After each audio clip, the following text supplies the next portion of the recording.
Good morning, everyone. Thank you for coming out. My name is Ermitte Jacques, and I'm one of the researchers behind this project, as well as Kitonga Alexander, and Rob Smith, who is back here with us today. All right. So then for the city, the Black Middle class in Milwaukee, this project really got started in 2020 to broaden the Black narrative of Milwaukee. Looking at the experiences of middle and affluent African Americans in the city. All right, so just with my name, Ermitte, Brown, Trey Bailey is our project manager. Matt Binson, who has been doing some of the media and video interviews, as well as community forums like this one. Radius just out Kitonga. And Canlin is head of the digital collections at UW Libraries, and she has been really great with helping us to archive the interview. She's behind all that archival work. We have also been lucky to have various students working on the project. I also want to shout out to Jacques because he's also been working on the archives. Some of our students have made camera follow, Vicky Gonzalez, Johnny Brooker, Eliza Pigs. Eliza was with us, and then he graduated and went off to UW-Madison, but he still leans back to those a few interviews for us. And most of the pictures that you will see is from Tumaini Lee, who was also a student, and she was a major in media, and she did many of the pictures and the poster. She designed the banners, etc. So we really had students working on this project, a learning experience for them in terms of doing research, interviews, archival work, and I have to say many of our students were supported by SURF, Support Undergraduate Research Fellow at UW-Milwaukee. You just talk about you can add anything you want if I missed something. So one of the first things we did was looking at the history of the Black middle class in Milwaukee. So we went into the archive, mainly is WM, and we will sort of try to figure out where does the Black middle class fit in the context of Milwaukee's Black history, right? And so we started looking at various archives at UW-M. The UW, we had the Urban League's records, we had NAACP records, we had a Sherman Park Debate Association, we had Bell Phillips papers, then we had some selected delights from the Milwaukee County Historical Society, all right? And what we found was we couldn't really find the middle class. It was really hard. You had to sort of read between the lines to find the middle class. And does anyone can think of why that is? When you look at the archive and the materials that we have. So, I'll give you an example. Val Phillips papers. Val Phillips, right? Amazing person, right? I mean, this is just, she's our superstar, right? So she organized behind the March Fair Housing, right? 200 nights marching, fair housing, etc. But when she needed a house, she didn't have housing security. She bought the mayor's house. The mayor downsized, right? The family was expanding, so they were able to buy the mayor's house. But when you think about Val Phillips, we don't think about her as the middle-class, affluent Black woman in Milwaukee. She was a lawyer. She was a judge, right? We don't see that. What we see is marching for fair housing. What we see is, civil rights, schooling, desegregation, that kind of stuff. right? But we don't see her as a middle-class African-American Milwaukee, okay? She was also a member of the Lynx. Last year, I went to the Lynx fundraiser, and they had all these pictures of Val Phillips. You don't think about Val Phillips as that way. You think about middle-class African-American women. That's the Lynx, right? And in the archive, we used this picture in our poster when we did the Frumkin lecture last fall. And these were women who were part of the NAACP Milwaukee branch's Freedom Fund Dinner Committee. So the Freedom Fund Dinner Committee had a fundraiser, a dinner fundraiser to support their scholarship so kids can go to college, okay?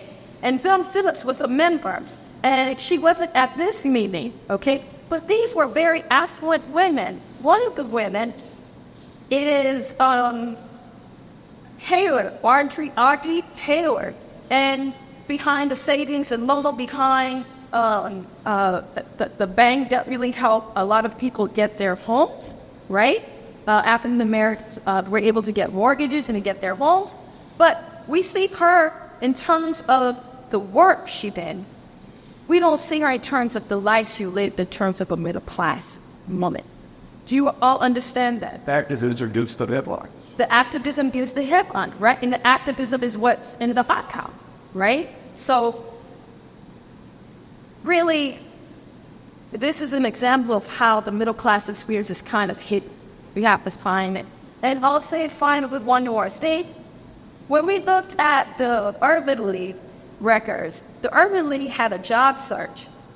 And they had still had a lot of the resumes from the job search that's part of the archive. Lots of black lawyers applying for a position, right? But when we talk about the work that the Urban League does, it's not related to the middle class, it's not related to black professionals, even though they're the ones doing the work, right? And so you think about people fighting for equal employment opportunities, right?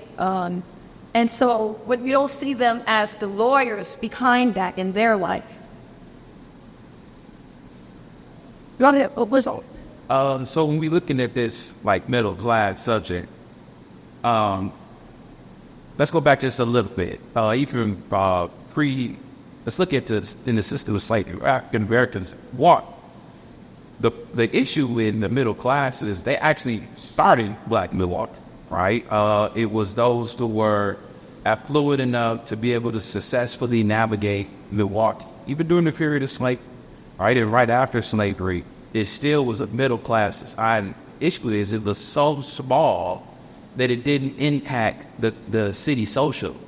So it didn't need to segregate at this time because it wasn't a factor. The numbers were just too low. There wasn't a real struggle for the resources because the community was so small that African Americans were able to successfully navigate being in Milwaukee. And they were middle class people. These weren't poor people at this time, or these weren't people with the struggle. But if we look at those states, we start to see the organizations develop. We're looking at around wars, right? We're looking at around World War I, and then of course, then we look at around World War II. This is when the United States starts to shift racially as people start to leave the South, African Americans, and move to locations for wartime industries, right? Then we start to have competition for resources. Again, we got to remember, if we look at the idea of whiteness, at this time, the language wasn't really developed either as what we have today in 2024. The concept of suburbs really impact our definition of whiteness. So at this time, even in during World War I, we see communities actually fighting for resources. Individuals today who will be considered white were actually a part of that society during this time, right? So as we see African Americans start to increase in size, is when we also start to see segregation based on the competition for resources, right? They become big enough to be competitors. And this is where we see the organizations form around 1919. I think this the urban elite. We're looking at around the time for this war. So prior to that, we have these small communities of middle-class African Americans, but they just are too small to have a significant impact. Now, a historian looks at that and sees, the significance. So I'm not saying they were insignificant. I'm saying they didn't impact the larger cities because it was too small, especially in Milwaukee. Yes. And what you're speaking about is the Great Migration. Yes. Right? The Great Migration. And before the Great Migration, it was the African American experience was a Southern rural experience. It wasn't that urban experience that we think of today. Absolutely. All right. But in the archive, where do you see the Black middle class? In the newspapers. In the newspapers, because people are announcing who graduated, people announcing who got married, people are announcing the debutantes, okay? And so really, the Black newspapers were actually where we got a glimpse of middle-class lifestyle, okay? And so these are the papers that are available at the archive at UW-Milwaukee, and going through them and see sort of the social life of middle-class African Americans in Milwaukee. That's where we were able to find that. Yeah.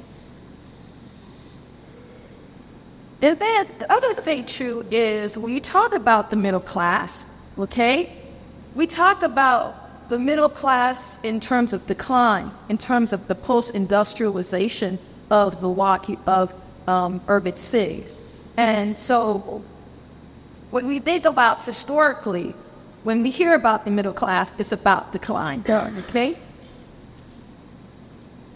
Now, coming to our project in terms of looking at the middle class, looking at the middle class African and Black experience, we had two parts of our interviews. We have a demographic questionnaire where we ask people about their age, how much money they make, their degrees in terms of their education, if they're married or not,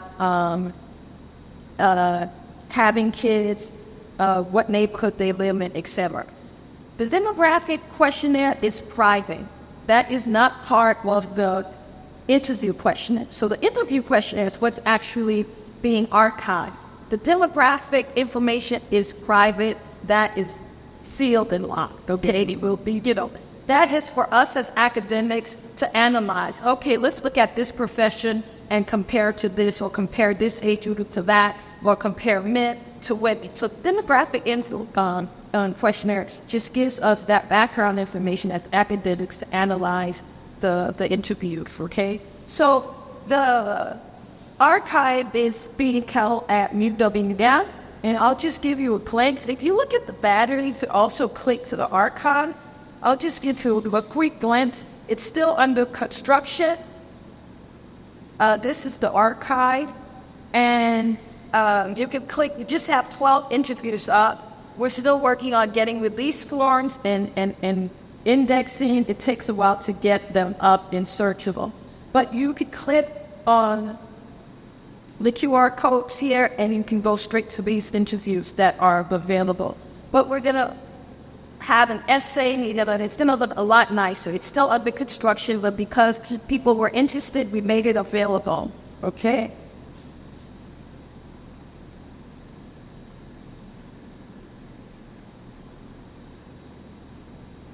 All right, so let's talk a little bit about the interviews and the research. One of our first struggle was when we asked people if they consider themselves middle class. So when you're doing research, right, you don't go out to find something. You come and say, hey, Kitonga, do you consider yourself Black? And I would go up to people and they'll be like, what kind of question is that, or me? Yes, of course I'm Black. Why would you ask that question? And then I'll say, hey, Kitonga, if you think of yourself as middle class, what kind of question is that? Of course I'm not middle class. No one was in middle class. We were like, how are we going to do this when no one thinks of themselves or define themselves as middle class? Why is it that people who are professional African Americans in Milwaukee don't see themselves as a middle class? Okay? And so what we did, when we do research, you have to get permission, especially here in a university setting, from the internal review board. And that's just a committee that make sure that we protect people, that we respect people's rights, etc. And so we had to go back and say, well, we're going to just identify people.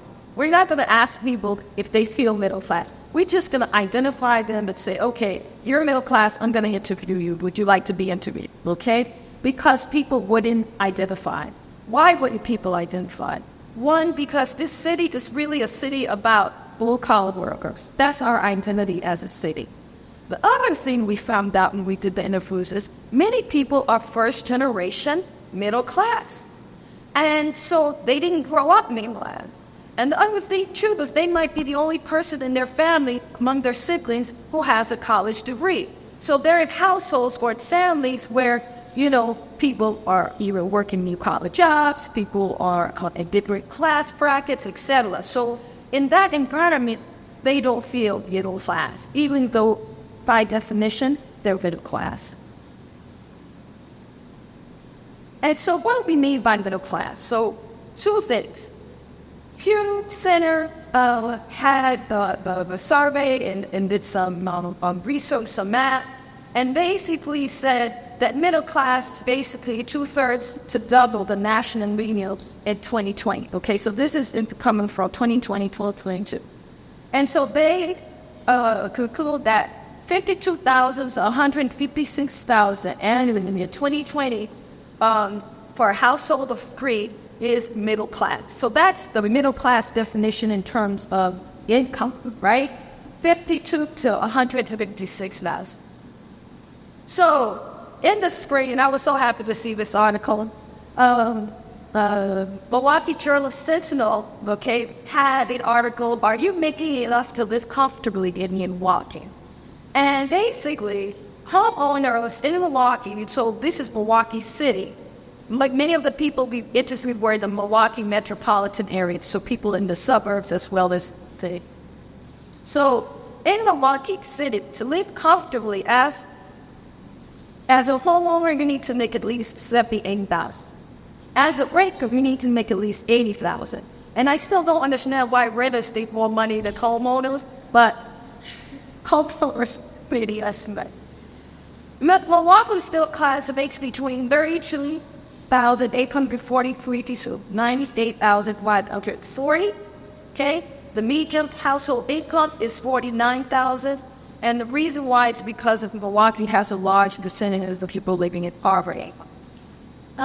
Then for the city, we have people making the least amount was $40,000, and the highest someone was making was $1 million. And it was interesting because I remember the person who was making $20,000, and that person had actually experienced downward mobility.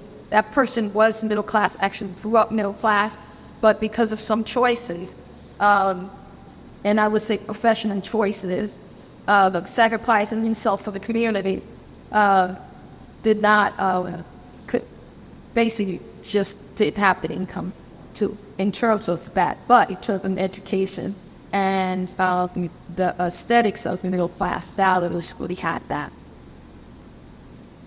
Bye-bye. So, questions. These are the questions from the interviews, then I have a series of questions that we're going to talk about. And Kitonga is going to say more now because he actually did a lot of the interviews. And as I was telling some people in the beginning, before we started presentation, I moved to Milwaukee in 2014. I have not, in terms of a community, had the bonds, the rapport, the relationships to interview people, to know people in that way. Whereas Kitonga does. Kitonga grew up, born and raised in Milwaukee, and, middle class. And he knows those networks. He knows those people. So he actually did most of our interviews. Okay? And that's also what reason I connected with Matt. Because Matt also, even though his career wasn't in Milwaukee, he was born and raised in Milwaukee and knew people and connected me with people to interview. Okay? So one of the questions we asked was, what does it mean to be middle class? What does it mean to be middle class? So I want to ask the audience that, I want you all to be part of this. What do you think it means to be middle class? You know the income, but what do you think? Yes. My father was asking me as a pilot of that. Core, yeah, you can't get your basic needs. You know, I mean, he was trying to survive. Your middle class, if you can do pretty much whatever you want, just have to say, think about it. If you're wealthy, they don't have to think that you're going. So. Yes, I like that. So you did a word bullet. This is the words that people said in answering that question. Okay? And one of the words people said was able. Able to do stuff. If you want to do stuff. Able to do those extracurricular for your kids, right? Able to go on vacation or, travel. Able to do things, right? That is very important. People talked about things. You do things, you can do things, rehab things, right? Whether, home, house, car, etc. Pay, income, right? Part of that. Income allows you to be being home, right? What else? Notice things that are smaller, right? Like, not so big. Values are part of that as well. Okay? Do you want to add? Well, it was a difficult question, middle class, especially asking African Americans that. And just to put a little bit back to it, I talked about the formation of Black Milwaukee, and it actually started as a middle class society. What I didn't explain was after the wars, actually during the wars, the population shifted where the majority of the community becomes individuals seeking work. So we can even call it working class, or we could call it seeking work, right? So the dynamics change, but we still have to keep the narrative we the people, right? Because after the community starts segregating against, we the people becomes very important. The community becomes the resource for the individuals, right? So the reason why these were so difficult, or even so difficult for people to just say I'm middle class, is because the constructs of we the people sit final, and that's in the front of the identity, right? And so if you're saying we the people, but the majority of the people are seeking work, which means the majority of the people are not middle class. If you are the people, then to say you're middle class is also to appear to separate from we the people, right? And so a lot of people who were actually middle class disassociated themselves with that label because it implied that they were separate from the we the people, right? And so this question here kind of has a little bit of that difference. The next one is going to get a little deeper. So yeah, the next one. We don't look at, but I have a quote to share. So everyone that we highlighted on the banner still lives in Milwaukee. We had one person who actually moved to Arizona, and I really wanted to use his interview, but I felt like since he had moved, he couldn't get in the band. So I want to just highlight this person. We're going to call Tyrone, okay? And I just like Tyrone because I like to say, "Oh, Tyrone said." So Tyrone, very middle class, moved Phoenix, 2 young adult children, income $195,000. He's executive director in a nonprofit organization. Okay, he has an MA in public administration. And this quote really summarizes the definition of middle class in Milwaukee, okay? I think the bar is low in Milwaukee as far as what middle class is because we're in an affordable city. I think folks making 50 G's a year is lower middle class. And we just don't have enough of those people in the 50, 60, 70 range. There are built-in incentives not to make that much money. I've had conversations with folks about not wanting to make $75,000. I'm in no man's land because I'm going to get taxed higher. I don't qualify for nothing. I can get no benefit. No, nothing. Everything more expensive for me. I might as well make 45 and be able to qualify for everything. It's like you get punished for being middle class. It's crazy. And that reminds me of a conversation I had at the city. We do have little pockets of middle class neighborhood areas, very small. And those parts were generally neglected by the city and city infrastructure. We've put all our money in poor neighborhoods, and we don't get any results out of that. But I'm thinking too much. I think it really summarized middle class in Milwaukee. And people worry about maybe too much, because you make too much, you may not, get benefits, I'm thinking about right now, UW has a Promise Scholarship. And I think you have to make less than $50,000, and if you qualify, you can go to college for 4 years, okay, without paying tuition free. Okay, so if you're making $55,000, you might be like, you know what? I might need to rethink things if I have, children going to college. So I felt like this spoke so much, and thinking about wealth and how we build wealth in our homes, right? And you investing in a house, in a neighborhood where that value isn't going to come back to you, So I just felt that Tyrone's, this quote was just amazing. I think it summarized everything. I've had that conversation with someone just yesterday about the promise. And then I asked this particular person, as that person had a child going to college, first occurred to qualify for the promise. And they said no, and they made about like 10,000 more than that. But person said, but I'm glad that we don't qualify for it. I mean, they're glad that they make enough people who, I've never heard of one say that they're happy to make less money, unless they were in an impulse bracket where, you're on assistance, and maybe if you have certain programs, if you pay too much, then they, cut you off. Then that it could be understandable, but I've never heard anybody else say that. When we talk about, I look at this quote here, and I think about the idea behind the conversation where people who make a certain amount of money want to live in a certain place, kind of have a certain lifestyle.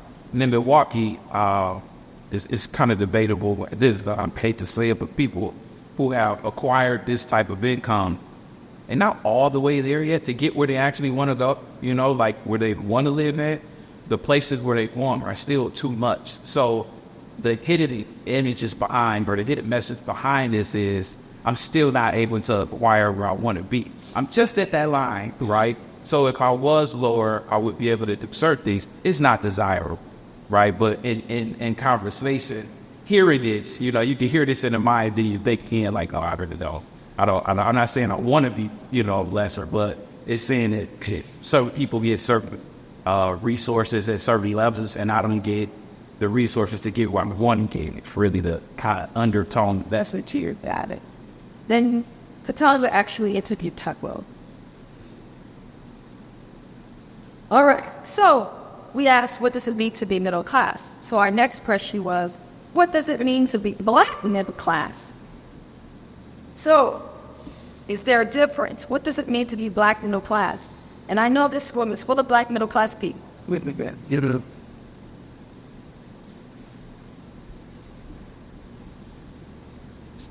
Next, I'm going to go with the gentleman who said earlier regard to exerting some sort of autonomy, right? And, trajectory towards both the wealth, access to assets and resources, so forth. And then also maintaining a legitimate sense of identity, right? And not, feeling that sense of separation. That would be my shorthand. I like identity. I like identity because when we think about identity, we think about our people, right? Who we are, right? And that's what people talk about, people, their network, their social network. And so you didn't get that in Black middle class, right? People start thinking about their social network, who they know, when we think about Black middle class, okay? Still, money was important.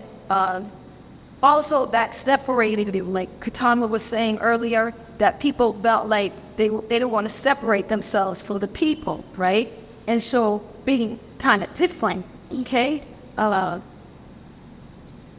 What else? Looking at college, right? Because that's sort of the road to a professional career. Being able, still important, lieutenant. So the construct of we the people, the king, right? When you think about money, initially a lot of migrants to Milwaukee were a part of the system where their income helped a group of people, right? That collectively was the narrative of Black Milwaukee for decades, right? The individual versus the community is a concept that is fairly new, right? And so when we think about how that then divides down, how does your income today, 75,000, then 30,000, how does that divide down to acquire resources for the people? And then that changes the narrative. So when you shift playing the overall middle class to Black middle class, obviously people becomes the primary focus because that was the initial focus for Black Milwaukee in the first place. So what did Tyrell say? It feels like you're set apart in Milwaukee. You have to find your tribe. If you're Black middle class in Milwaukee, you're not the majority. You're definitely a minority. So you kind of have a little bit of survivor skill. Like, what did I do differently? We went to Webster Brown. What did I do differently from the cat who sat next or behind me to put him in a position where he's in prison now? And I'm able to do what I do. So there's a lot of Black people who have survived those divorce, who have made it to the middle class and beyond in Milwaukee. And that's something we have to deal with. And so remember when I said earlier, for a lot of people we interviewed who were the first to go to college in their family, who have achieved middle class status, yet they're around people who have not, okay? And so for them, then they're also thinking about his age growing up in Milwaukee and thinking about incarceration. You know, a lot of people who went to school with might not, might have been incarcerated in terms of a young man. So he talked about that, like being different, right? Somehow set apart. And you are all welcome to comment. Please don't, want to say something, please. Survivor's remorse to pretty shit couch. Yeah. You think about this difference between the person who was successful and the person who went to prison. For a lot of individuals interviewed, the decisions that made that were so minute, right? So a small change could determine if I'm successful or if I have a life in prison. So it's not like it's a big gap where you would think that a person would have had to make so many raw decisions to have this different outcome. Well, for a lot of people interviewed, that gap is real small. A small, simple infraction could make that difference, which then, of course, brings about anxiety and fear about accomplishing in Milwaukee, right? I'm saying Milwaukee because I broke Milwaukee. But this narrative follows the country, right? And so when we look at this quote here, it becomes really powerful when we think about how little that difference could be. So some individuals come from the same group, and I've been saying here, we come from the same place because that's so different, it's so little, and it can change a whole lifetime, right? And when I mean by little, it's something as simple as, not having the resources to pay parking tickets could eventually lead to you leaving or not going to college, which could eventually lead to you making decisions for income that may be less desirable. They could lead you down that path, something that's small, right? So I'm not talking about the big decision like I decided to rob a bank or something like that. I'm talking about real small things that people have a collective middle class. People in a group that's a collective middle class wouldn't have that type of anxiety for I'm feeling such a small, so the gap is bigger. Yeah. I think I will say, I would acknowledge that I think that there is a way that this kind of ties into a national narrative where there are a lot of places around the country where the concept of like survivor's remorse or guilt is a part of like the Black middle class experience. But I also think that it's important to call out that because of how acutely oppressive the systems in Milwaukee are, that if you survived in Milwaukee, that you probably deal with a little bit more than some other people did around the country. And if you look at how Milwaukee was consistently rated like one of the most challenging places for Black people to live or to raise Black children, if you look at like I-43 and how, they use eminent domain to come destroy like the Black business districts, and look at how other places around the country that's happened and how those communities thrived after that, and look at what happened in Milwaukee, that it's really distinctly different, just a little bit of Milwaukee about how that occurred. And when I was in college, when I started college, and everyone was room, I see some brothers that I know from high school and college, and middle school, middle school. But back then, I remember the Black population in Milwaukee was about 4% Black, but 50% of the prison population. And that is very deliberate. Like, those are like economic systems that you're bumping up against while you're talking about these other benefit systems on the side. And so if you're surviving an environment like that, you're probably dealing with a little bit more than other people are in other places. And so I think that says something about the resilience of Black people in Milwaukee to be able to move from poverty into the middle class and stay there. I also want to say something too, I didn't mention that many of the people we interviewed were first generation middle class, but we also interviewed people who were not first generation middle class, who grew up middle class this way, okay? So Tyler's experience is the experience of someone who, achieves middle class in terms of when he becomes a professional. And I do want to challenge the notion of the middle class group staying middle class. There are a lot of individuals who fall into this prison population that actually come from affluent families, right? So we have to also include the fact that this middle class position is so dynamic. It's easy to fall out of, right? And that's generationally. So what helped us is we looked at the people who moved away. But we're going to jump into that right after this session. So I'm going to really back into that one. Yes. So I just wanted to, I should have gone to this quicker. Just putting the two together so you could see the difference, okay?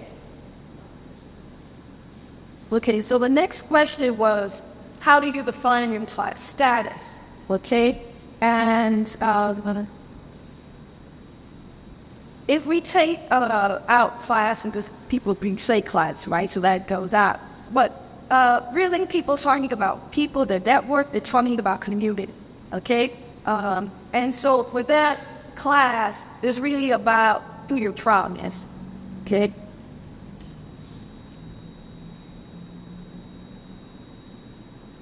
And so the Carol said it. I am middle class, definitely. I am probably upper middle class. Thank you, Jesus. But I've been fortunate enough in life. We've made good decisions to be able to do what we needed to do, stay in our man and get us to this position in life. So he does see himself as upper middle class. Okay? And so just an ideal of creed here. Okay, so what middle class looks like, the Black middle class look like, the people who we interviewed is how they define that class status. Okay. Now, one of the things we talked about is that has come up, right? Milwaukee being one of the most segregated cities in the country. We asked people, how has racism affected you? How has racism affected you? And really, a lot of people talk about experiences in college. If you think about it, right, growing up in Milwaukee, many people grew up in segregated schools, all right, or were bused or whatever.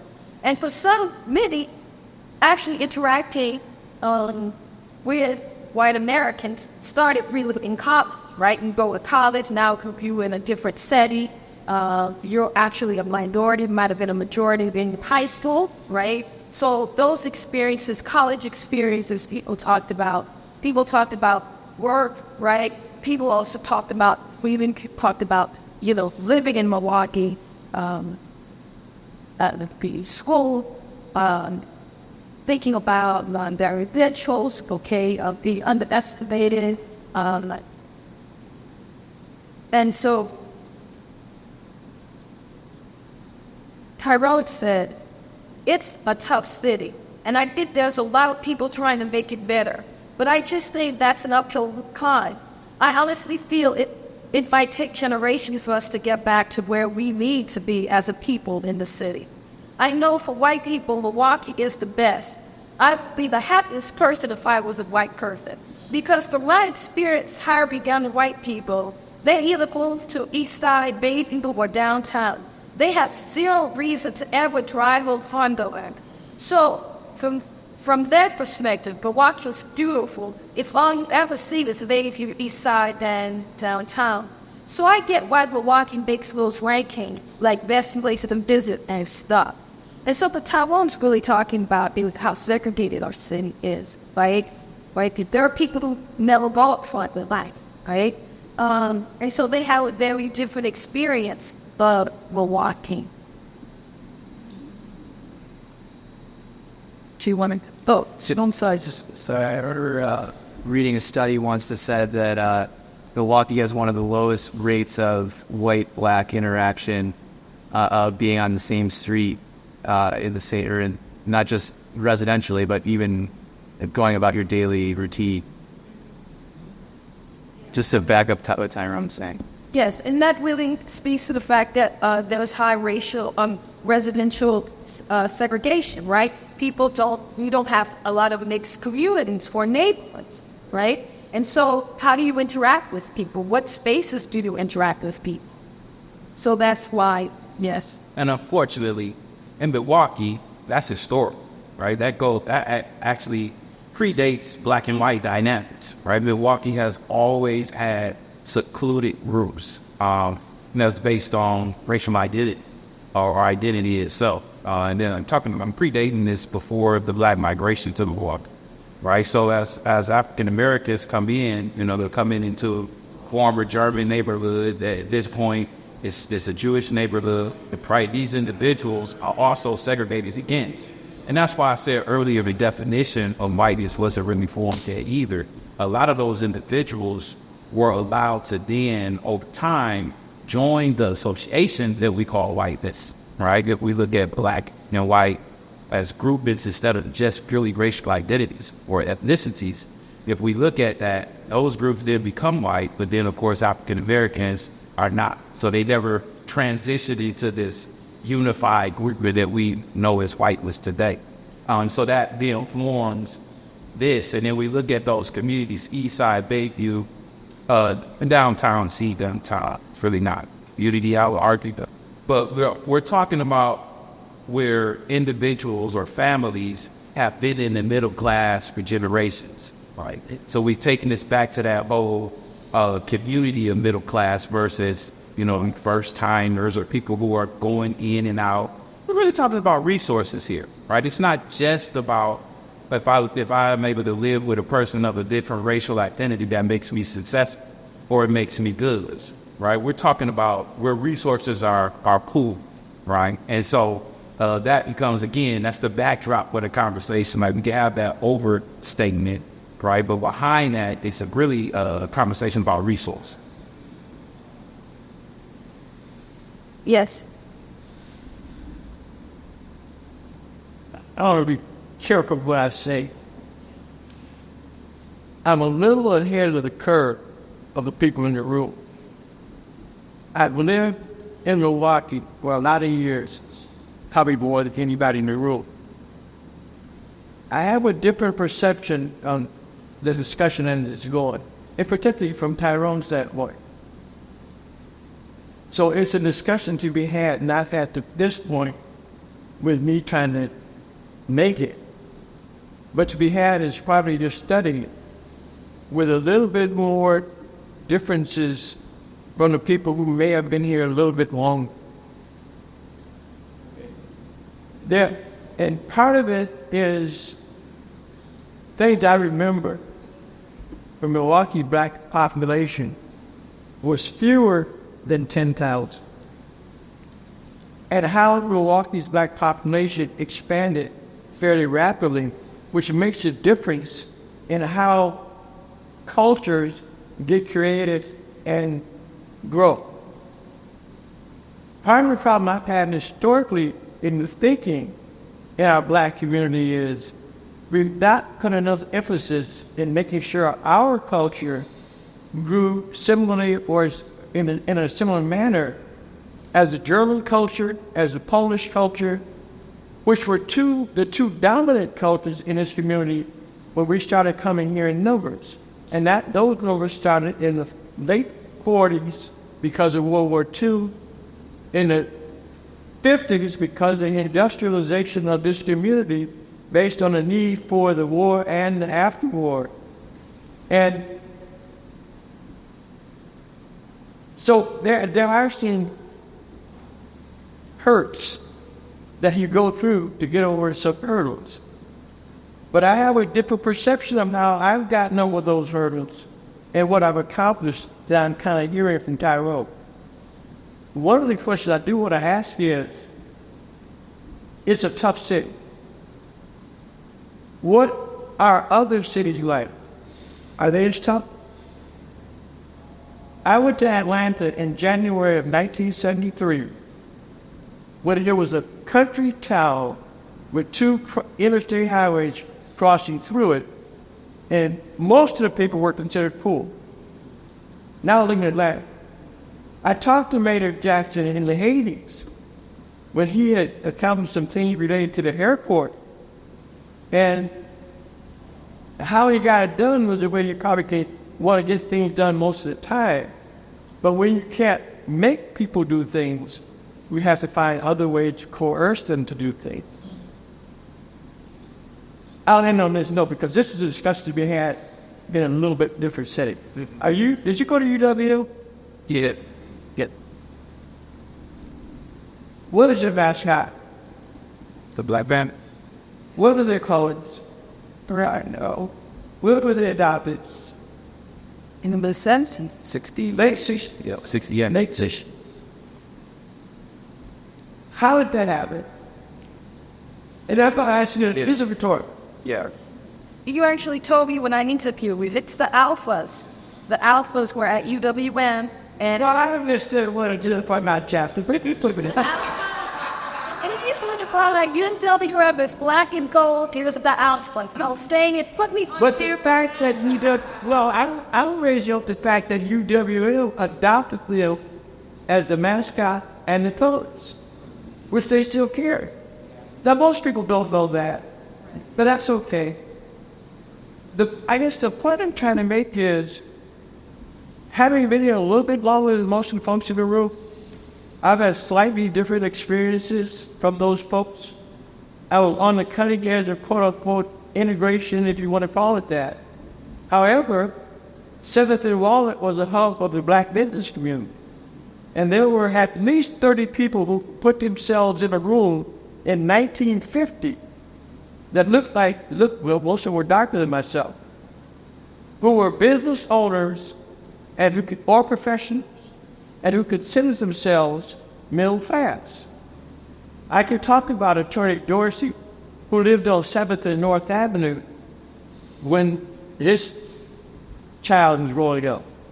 I could talk about Bill Finlayson, when he lived in the 3300 block on 16th Street, when he came here and became a prominent OBGYN physician. I could talk about Reverend Fisher, who was one of the first African Americans to be in a public office. I could talk about Leroy Simmons, who was a legislator that was elected in 1944 to the state legislature. I could go back and talk about the conversations I had with Artie Harriet and her husband at Columbia Savings and Loan after they founded it. Well, of course, I wasn't around when they founded it, but I did meet them later. I'm trying to make sure I can understand. I can't understand it because I have it all in view. The notion that Milwaukee is so this, when in fact,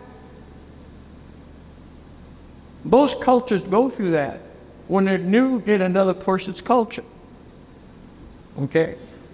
I'll stop there. We'll get into this later, some souls.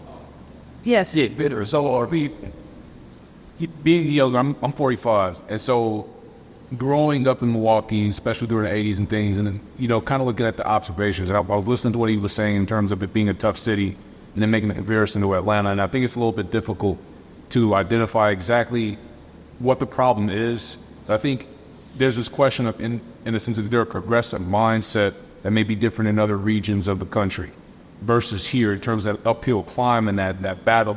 It just seems to be a lot of resistance towards progression and towards a mindset that actually mobilizes and gives a group of people in Milwaukee, in a sense, that ability to actually progress forward. And I think that's the challenge that it may be from my observation. You know, I'm first generation middle class, and from what was considered here in the conversation. And it just feels like even in some of these spaces that I have to interact in, it becomes a lot of resistance. This is something I've talked to my daughters about, I've talked to other people about, hopefully want to be able to write about, but it just seems that in order for me to not even acclimate, but to be a part of the social structure here, I have to basically participate with other people's ideologies of what they want me to be. And so if they want me to be lower class, what I'm supposed to do is acquiesce and basically condescend towards that thinking. And when it becomes that widespread in Milwaukee, I'm going to be very honest, that's what it feels like, is that in these different social structures, in a sense, people don't know what it is that I do. They don't know my mindset, they don't know my education, they don't know my morals, my values. But the challenge is when you won't even allow people to be their natural selves or their real selves because you have a construct of what it is that you want them to be. And I'm not necessarily sure what that is about, or what it is either about Wisconsin or Milwaukee that makes it that way. And I don't know what it's like in Atlanta per se.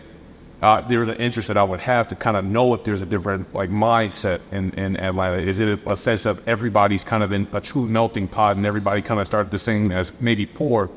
But the thought it was Milwaukee is that everyone in Milwaukee who's black is poor. And that's problematic. I think that's part of the challenge, or being a tough city.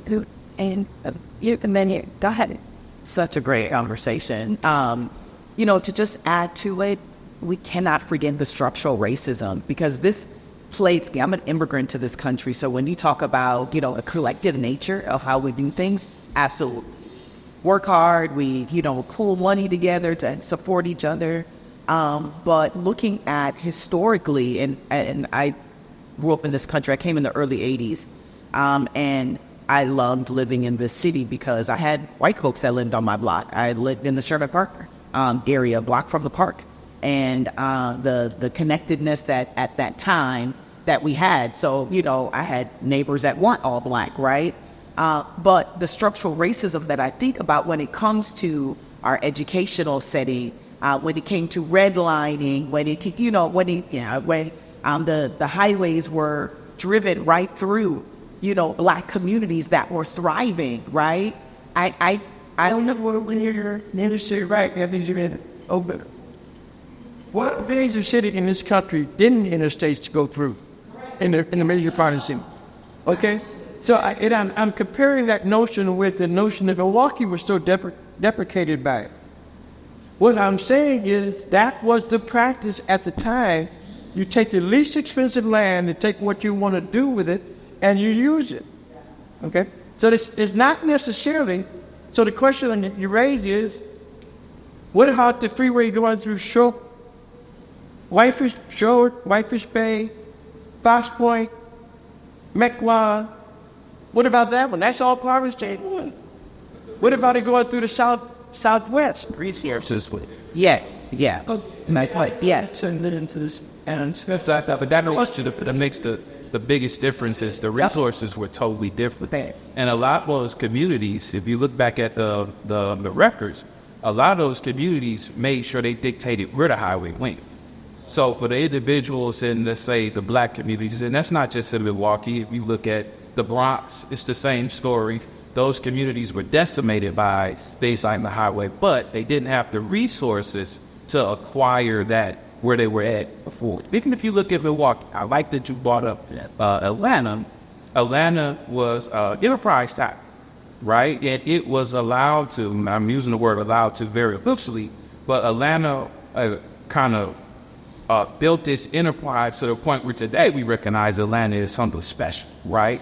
But when we look at Milwaukee and we look at Milwaukee's Black community, the enterprise section was what was dismantled, not just by the highway and policy, but we look at urban renewal. Those institutions were what dismantled the enterprise. It shifted, well, it didn't totally shift because it always was an employment town, but employers or having employment, if you look at a lot of those owners, you mentioned a lot of successful people. When I look at Larry Hill, when I look at Goldberg, I look at these individuals who are a part of business, right, who had businesses. Their businesses were actually destroyed by the highway. And then I look at them after the highway and I see that their businesses dwindle. So there is another narrative there. If we just isolate Black Milwaukee, obviously you're totally right. This happens all over the country.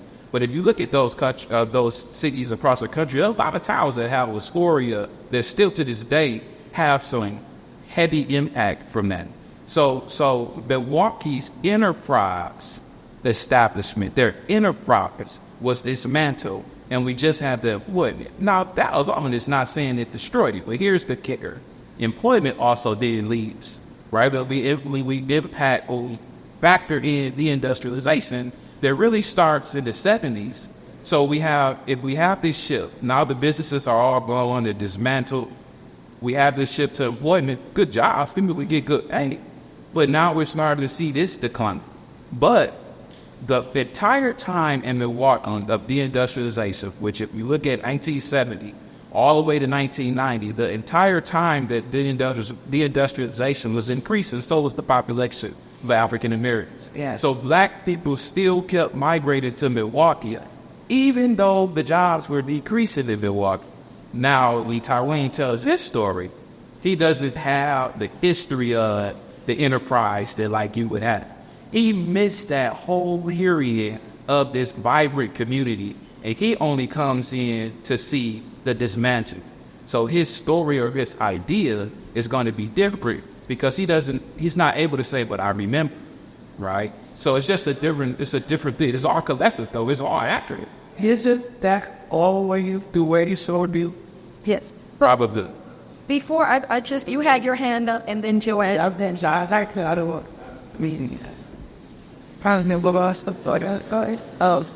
I think with regards to Milwaukee being a tough city, our perspective is a little bit different in that we are transplants. We came here right after college. And so I've been here 30 years. We're both professionals. We're engineers. We work in places where it's like one, maybe two of us. I don't think you have anyone else. But in the building, yeah, like the whole building. Yeah, he works in a building downtown, and there are no other, so I hear, but I haven't grown up in this community, but I did grow up in a smaller city, Dayton, Ohio, and it was the same stuff. This is just my perspective, but Milwaukee is just not different. The city highways were right, because the service, white flight, white professionals moved out or middle class moved out, and they needed a way to get downtown to their jobs. And so every city has the freeways going right through the heart of the African American communities.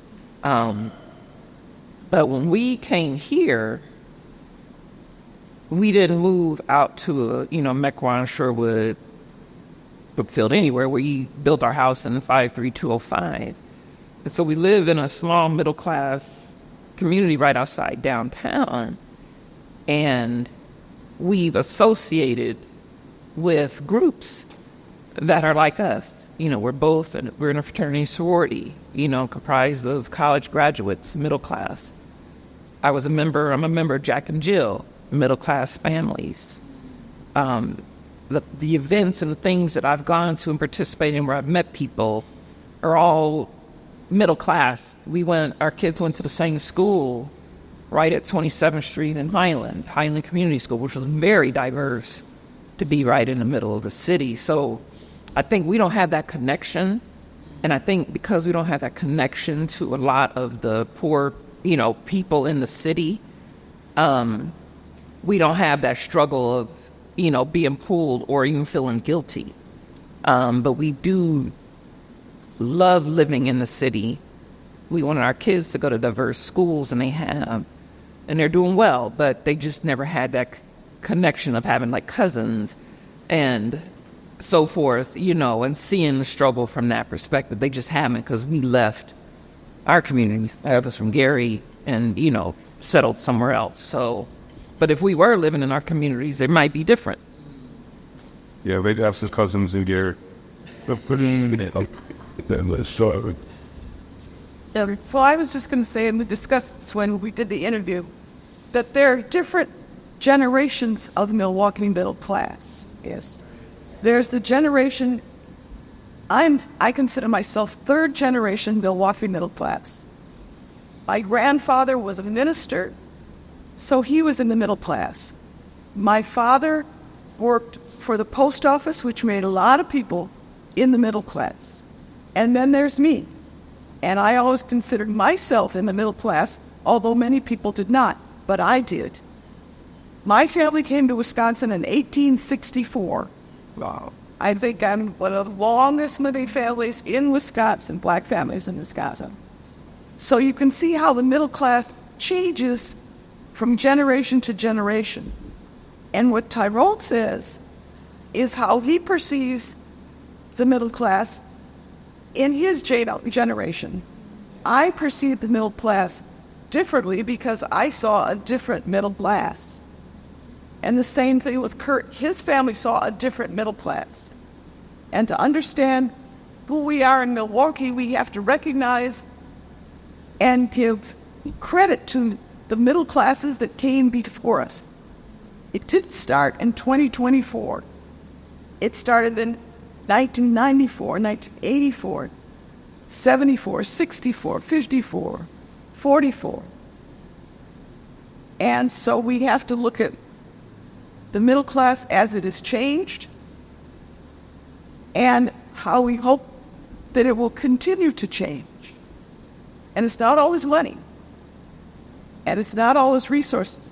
It's a mindset that I am part of the middle class of Milwaukee. Thank you, Kula. Someone here and then name, because someone, you had your hand down. Do you still want to say something? You go.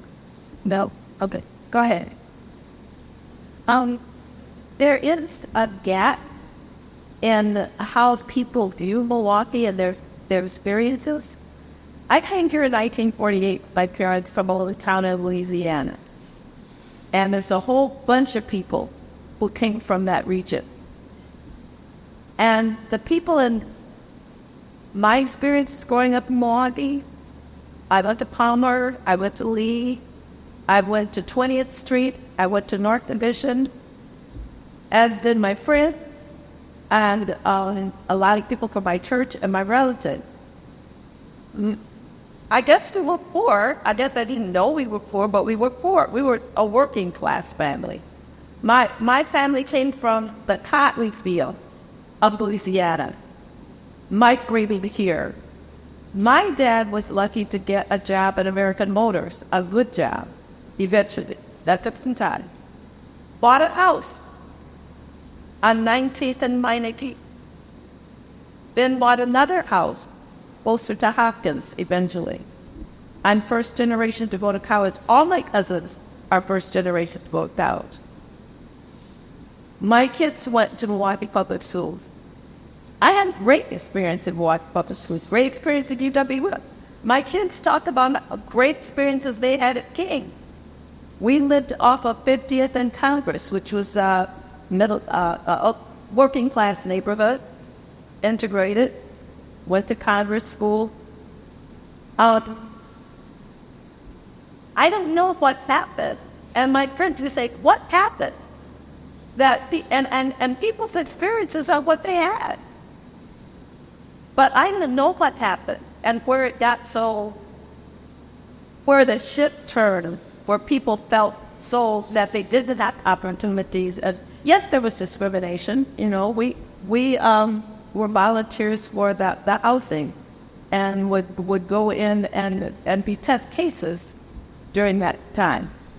That's what we did. But there is a chasm in terms of our understanding of what happened, that people feel so discouraged now and feel so like they just can't make it. My daughter lives, he talked about Father Lag Avenue. She lives right off the Father Lag in Bedford. It's still an integrated area, and the houses are beautiful in that area. And there's a sense of community. Are there challenges? Yes. There's a man that walks around with the gun that they have to, because people can't carry guns openly now, that they have to worry about. But they're in communication with their neighbors. So some of it I get, but some of it I really don't understand. Great. I'll say one thing and then we'll move on, because this is right. This is a whole other forum. What you I'll say this. It's interesting. Remember in the beginning I said people wouldn't identify as co-class, and we had to figure out a way to interview people because they wouldn't identify as in the class. Here's someone who's very successful, yet he still feels this. He still feels it's a challenge. It's sort of like, I was going to say imposter syndrome. Maybe that's not it. I don't know. But it's like you've arrived. But I guess maybe that journey was hard or tough, and you still can't see yourself in your status, in your new status. And maybe that could be it, because let's say he had the remorse syndrome. So I don't know if people aren't comfortable in their success, So go ahead, Kitonga. And just to be clear, but one of the problems that I had, and I introduced this thing called manifold thesis. And the manifold thesis basically takes multiple, it's almost like now you'll watch the Marvel movies, they deal with the meta universe or something where multiple things are happening in different universes, right? Well, when we look at Black Milwaukee, where Blackness is inferior, we kind of give it a monolithic category. Like we say, it's one Blackness, right? It's one way. The reason why some of our stories are conflicted with each other is because there isn't one way. We're not monolithic, we're polylithic. So the experiences that people have in Milwaukee are all happening at the same time, right? There are people who are struggling, there are people who are successful. But let's make this other clear point. People who have high income, that doesn't mean that they're not struggling, right? They are also pooling resources together to acquire that. And that's just not easy. So many people are not given easy runs here. So when we say Black middle class, we're not talking about this group of African Americans who kind of just get everything to them. We're talking about people who are still on the ground, making things happen to get where they at. And that's a polylithic approach, right? Because they're also doing it in the same communities, in the same narrative where people who are maybe will be called, I hate to use the word cool, like maybe financially challenged, if that sounds better, right? They're all doing something at the same time. So there's not really conflict that was being discussed here, right? Every story is happening at the same time. It's happening collectively. That collection is Black Milwaukeeans. So we're going to try to go a little quickly because it's 11:20. So what are the clinches reality as you achieved your professional goals, okay? And what we got was, if you take out roles as professionals, people talked about the network, some of the challenges they have. Many people did feel like they achieved their goals. And good people seem to feel that, on average, that they did well in Milwaukee, okay? And even Tyrell, yes and no. I think I was able to achieve my professional goals. I was able to raise my family there successfully, if that's because he's a Phoenix. One of my goals was to try to make a deep impact in the community, and I don't think I did. I look at my career, I can say that I've done a lot, and I feel like I made an impact. But it's a part of the men. The sum total of my accomplishments doesn't amount to much change in the community. So that's probably my regret. As far as thinking about reaching my goal, probably not for that part. But I was able to work solidly for 11 years in government, which was a goal of mine. And while transitioning from government, I was able to work in leadership and nonprofits, which was another goal of mine. So yeah, I was able to reach my goals. I had two really great mentors in my life. Once I got to a position where I figured it out, I was able to acquire some folks who believed in me, helped me get to this space, which I think is important. All right. So even though he defines Milwaukee as a tough city, he did reach his goals. The type of work he was doing in the community he probably felt that wasn't as impactful, but in terms of his own professional goals, he felt that he did ones that most people did. Most people did. I think from the interviews I did, I just had one person who had some downwind mobility. What do you think about that, Kitonga, in terms of thinking about your peeps? Yeah, time you place where you caught the person at. A lot of people have been moving up and down in this definition of middle class. So if you caught them at a time when they were up, their perspective is appropriate to that. If you caught them at a time when they were down, their perspective is appropriate to that. However, if you look at overall flexibility, people are moving up and down a lot, right? Some people are fortunate enough to stay, but that security is always an issue. And this conversation is really about the security. This person is individually successful. I mean, very successful. The numbers don't even accumulate how successful this person is. However, remember, we say we beat, right? So I'm personally successful, but my community, I don't have one, right? This person left to go to Phoenix because he didn't have a community where it was where he felt that it was a support system for him. He couldn't find it, right? So again, personal success versus collective success, there's two different narratives. But this person interviewed, was conflicted with debating the definition of success, because which success am I telling you out successfully? All right. And so one of the other questions we had is coming. Okay.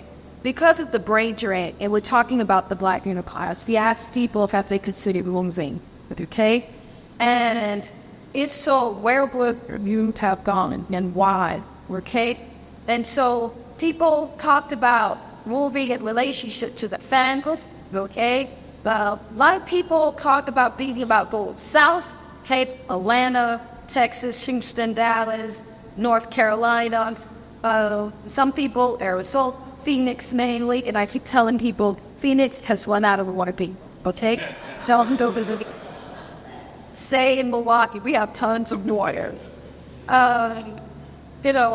Thinking about house ownership, where they want to live, some houses at home, that was a big gazette. The people, when they talk about staying in Milwaukee, even people who left still consider Milwaukee home, okay? But to some people, went to New Orleans. So a lot of people thought about moving for professional reasons as well, for opportunity, okay? And so Tyrone said, a couple of factors. I had made up my mind that I wanted to get out of Milwaukee because I have two daughters, right? And I thought it many years throughout my career, whether that was at the school district or at the government level, to fight the brain drain. But I couldn't, in all honesty, allow my daughters to stay in Milwaukee just because I didn't feel that there was going to be safe enough for them, and whether there was enough opportunity on many levels. If somebody would ask me, what are your chances that your daughter was gonna find a husband in Milwaukee? I don't know, right? It doesn't feel like it. I really wanted to create an opportunity for my daughters to have another place that they could visit and understand that there's a lot of opportunities outside of Milwaukee. So that's number one. And then the climate. The weather is terrible. I'm asthmatic. And I have allergies. Milwaukee's terrible for allergies. Horrible. and then having to be out at 5 in the morning with a snowblower, I was like, that doesn't look good as I get older. I was saying it's time to go. So Arizona was like first choice. Arizona was not my first choice. It was my second choice. Like every other black person, I wanted to move to Atlanta. And so Tyrone talks about all kinds of reasons why he left, right? Opportunities with his daughters, thinking about him aging and how he wanted to age, was also important, right? So multiple reasons why people will stay and leave. People will just stay who had opportunity to leave and why they stayed. Family.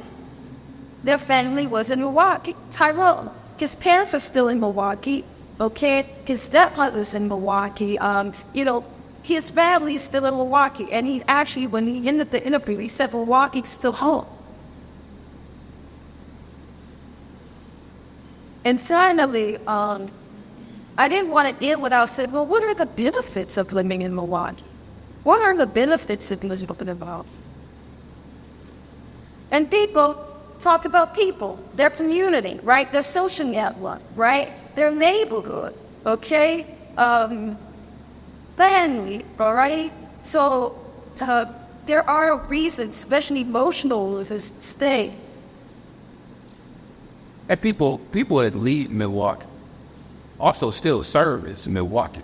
So it's not like people are abandoning the city. They're actually still connected. We have people in the loop, right? Now in the same category, right? And still have that connection. So it's not like this abandoned, but we also should consider, and I'll be real quick with this, we have to consider like the majority of Milwaukee is the story of migration, right? So people, African-American community as a whole has been in motion since the end of slavery, right? So we have to consider the fact that that motion may not have stopped. So we will see other places like we talked about Atlanta, the Phoenix. Well, at what point Milwaukee was on that list?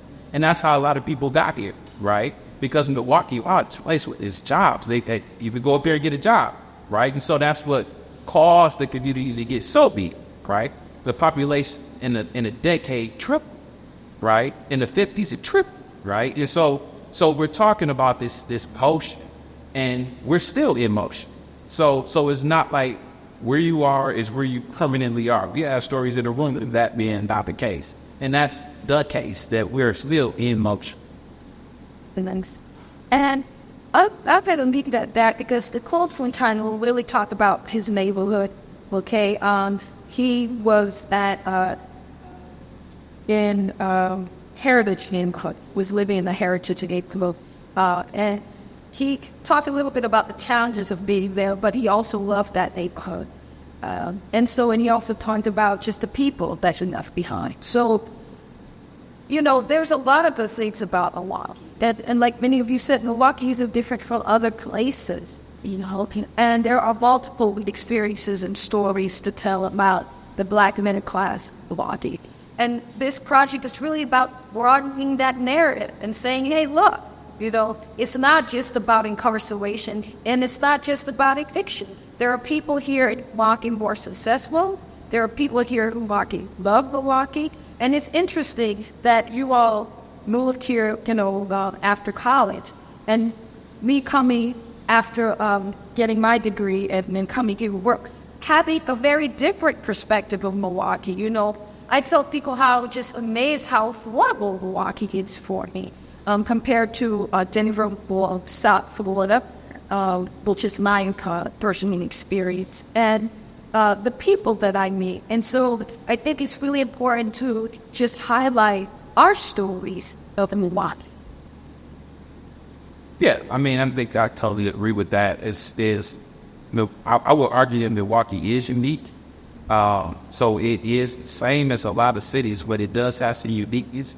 Some of that uniqueness does have people come here, right? It is a place that has some lakefront, right? There are a lot of institutions that you can tap into if you have the institutional branch, right? So there is this is not a dead city, right? And that's not what this project is about. This project is about explaining Milwaukee from multiple perspectives, right? We're telling multiple narratives.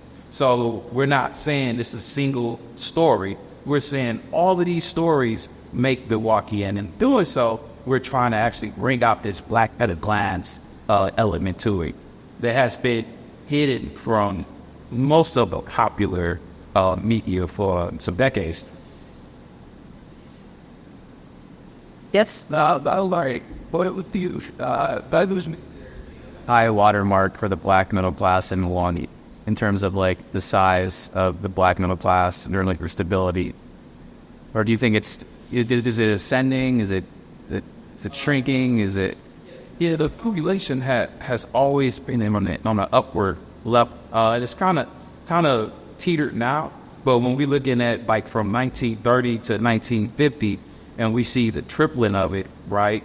And then we kind of stop it at 50 for some reason. But if you keep looking, every single decade it increased, right? So amongst all of the issues that we fought here, urban renewal, deindustrialization, segregation, that never stopped the population from increasing.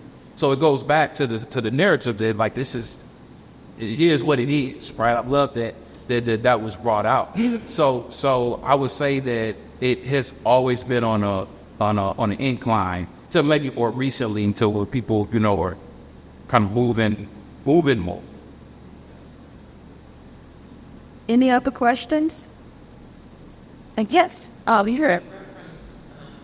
Few black newspapers that are in the UW archives. And why just those three? Are any of the ones that are even still in production? Why aren't they in your archives? I don't know. I don't know how they acquired the collection. I know it also has to do with, copyrights. So when you put something in the archive, you have to give up the copyrights and things like that. And so I don't know the situation. I don't know what the story behind how things get collected.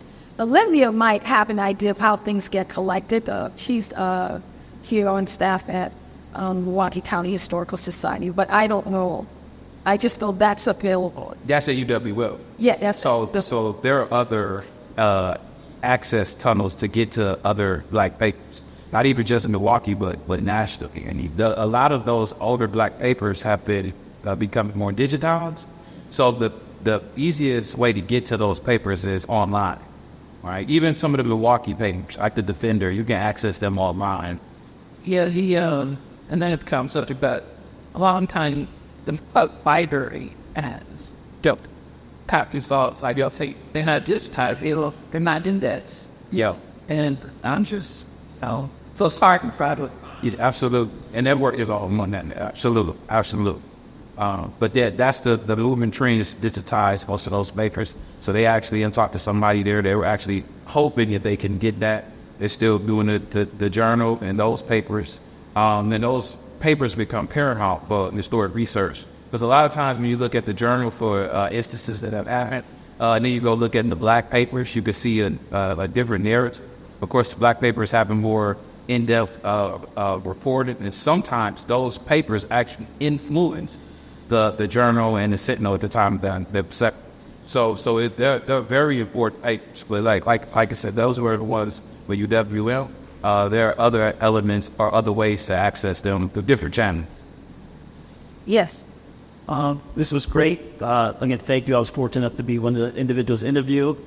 My question is this: well, I guess what are the next steps? Then you described the repository for like the interviews and the cataloging of it and whatnot. Though, will that sort of be like the final destination? Will it be like because of this going forward? So two things. So we will have an archive, a digital archive that's going to be accessible. It's free. It's going to be housed at UW libraries. And so you can just go to UW libraries, search digital archive and all that archive collection that on digital and have access to, okay? It's just like the March on Milwaukee archive, that's familiar with that. You can access that. And so you will have that. So there will be an archive, all the interviews. And then we also, as academics, will write hopefully some articles. We want to actually do some articles in public non-academic outlets as well. So our goal is to start writing our articles, etc. Okay, so those are the two things, an academic component in terms of scholarship and the digital archive. All right, everyone, thank you so much for coming out, and thank you so much.